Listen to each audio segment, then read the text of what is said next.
morning, and today I'm going to be reading you The Smartest Giant in Town. George was a giant, the scruffiest giant in town. He always wore the same pair of old brown sandals and the same old patched up gown. I wish I wasn't the scruffiest giant in town, he said sadly. But one day, George noticed a new shop. It was full of smart clothes. So he brought a smart shirt, a smart pair of trousers, a smart belt, a smart stripy tie, some smart socks with diamonds up the side, and a pair of smart shiny shoes. Now I'm the smartest giant in town, he said proudly. George left his old clothes behind in the shop. He was about to go home when he heard a sound. On the pavement stood a giraffe who was sniffing sadly. "What's the matter?" asked George. "It's my neck," said the giraffe. "It's so very long and so very cold. I wish I had a long warm scarf." "Cheer up," said George, and he took off his stripy tie. "It didn't match my socks anyway," he said, and he wound it round and round the giraffe's neck. It made a wonderful scarf. "Thank you," said the giraffe. As George strode towards home, he sang to himself, "My tie is a scarf for a cold giraffe, but look me up and down, I'm the smartest giant in town." George came to a river. On a boat stood a goat who was bleating loudly. "What's the matter?" asked George. "It's my sail," said the goat. "It blew away in a storm. I wish I had a strong new sail for my boat." "Cheer up," said George, and he took off his new white shirt.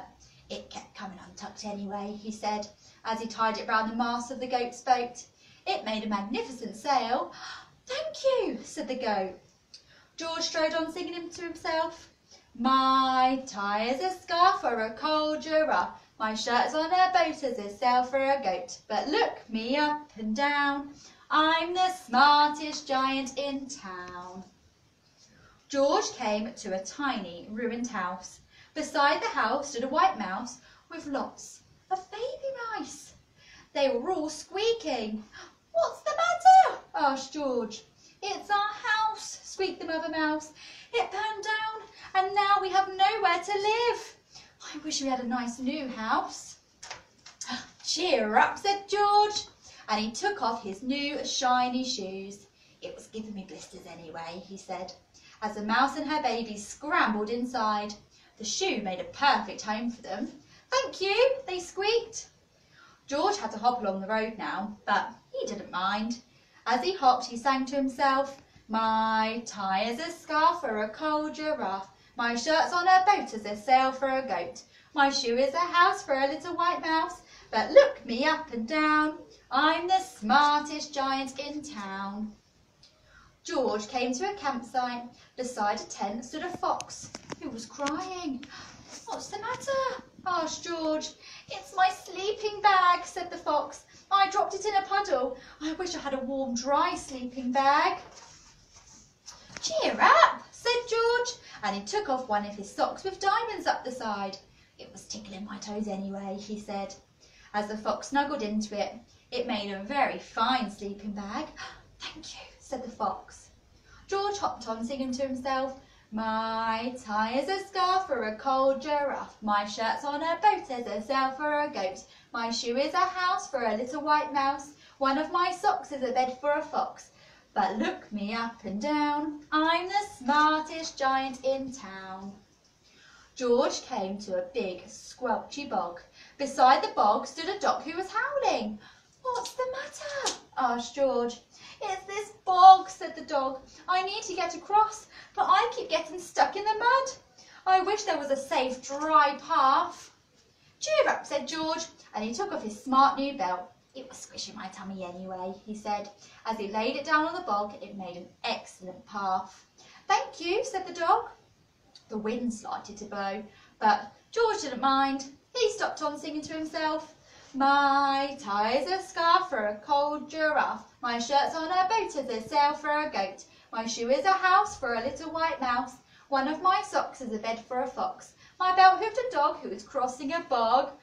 But my trousers are falling down. I'm the coldest giant in town. Oh, you look silly.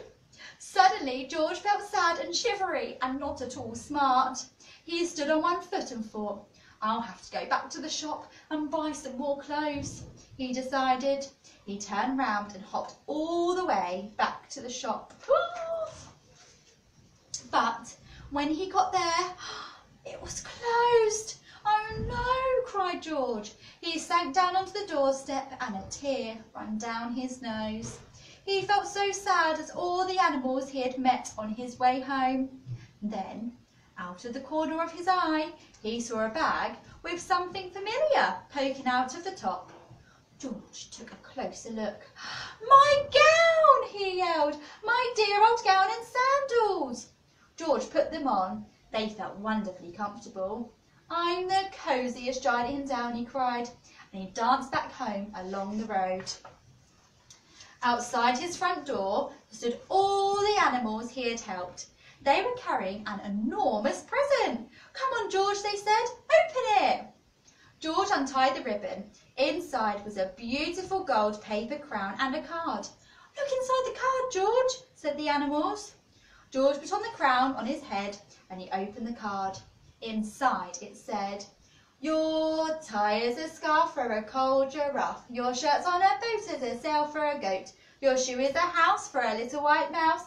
One of your socks is a bed for a fox. Your belt helped a dog who was crossing a bog. So here is a very fine crown to go with the sandals and gown of the kindest giant in town. The end. I hope you enjoyed that story. Can't wait to see you soon.